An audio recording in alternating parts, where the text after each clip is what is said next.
কৃষ্ণ জগন্নাথ স্বামী নয়ন পথগামী ভবতু মে। জয় জগন্নাথ, জয় জগন্নাথ, জয় জগন্নাথ। তো আজকে হচ্ছে মহোৎসব, অরুণ ষষ্ঠী মহোৎসব। এই অরুণ আপনারা বুঝতে পারছেন যে জগন্নাথকে আজকের দিনে জগন্নাথ দেব মারোয়া বস্ত্র পরিধান করে। এই মার দেওয়া বস্ত্র এই ট্র্যাডিশন আমাদের নীলাচল ধামে, যে নীলাচল নিবাসায় নিত্যায় পরমাত্মনে বলভদ্র সুভদ্রভ্যম জগন্নাথায় তে নমঃ। শ্রী নীলাচল ধামে এই পরম্পরা হয়ে আসছে। জগন্নাথ দেব যদিও মার দেওয়া বস্ত্রকে অশুদ্ধ মনে করা হয়, কিন্তু আজকের দিনে প্রভু এই বিশেষ ধুতি উনি পরিধান করেন এবং ওইখানকার সেবকেরাও তাদের মাথায় পাগড়ি, এই মার দেওয়া বস্ত্র তারা ধারণ করেন। তো এইখানেও আমাদের রাজাপুরে মহা মহোৎসব হচ্ছে। সকাল থেকেই শ্রীমদ ভাগবত পাঠ সেবক স্বামী মহারাজ উনি করলেন বিশেষ জগন্নাথের লীলা, যে কিভাবে পুণ্ডরিক বিদ্যানিধি উনি গিয়েছিলেন, তার বন্ধু ছিল স্বরূপ দামোদর।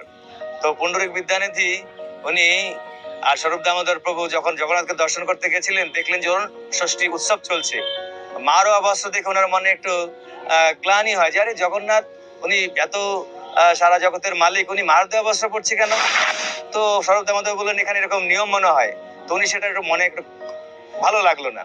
তো রাত্রে যখন উনি শয়ন করলেন, বলদেব প্রভু আর জগন্নাথ এসে ওনাকে শাসাচ্ছেন, হ্যাঁ আমার এখানে তুমি নিয়ম দেখাচ্ছ, তোমার নিয়ম নিয়ে চলে যাও তুমি অন্য জায়গায়।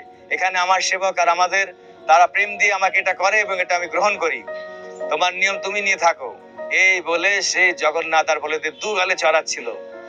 তো কি হয়েছিল, যে প্রতিদিন স্বরূপ দামোদর প্রভু উনি মঙ্গলারতি যেতেন আর পুণ্ডরিকের সাথে দেখা করতেন, কিন্তু ওই দিন যায়নি বলে উনি দেখতে এসেছেন। গেলেন না কেন ভাই আজকে মঙ্গলারতিতে? আরে কি বলবো, দেখা তোকে এখানে এসো। তো দেখছে গাল ফুলে গেছে, তো আঙুলের ছাপ, জগন্নাথ ওখানে চর মেরেছে।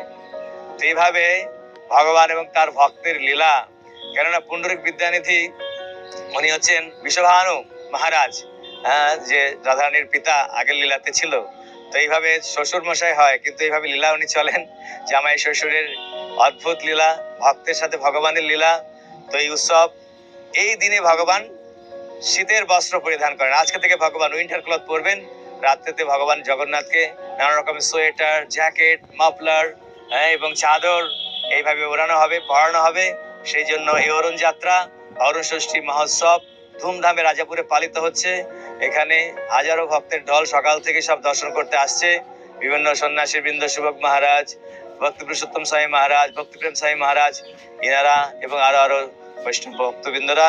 তো সবাইকে আজকে জগন্নাথের কাছে আপনাদের আশীর্বাদ প্রার্থনা করছি, প্রভু সকলের প্রতি প্রসন্ন হন।